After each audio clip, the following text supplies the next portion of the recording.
Laban lang tayo mga ka-driver. Hindi ko kumaya nakakapal. Hanap pa rin tayo ng pasahero kahit mahal ang gasolina. Laban lang tayo. Laban lang tayo ng patas. Basta wala tayong taong mga ginagago, ginasagasaan. Nagkakagulo ng mga politiko. Pero tayo, hanap buhay pa rin tayo.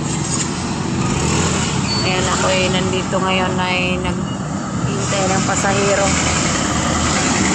Nagkita tayo. Hindi lang.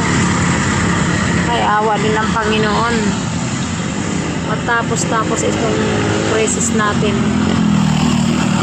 Basta dasal lang tayo mga ka-driver.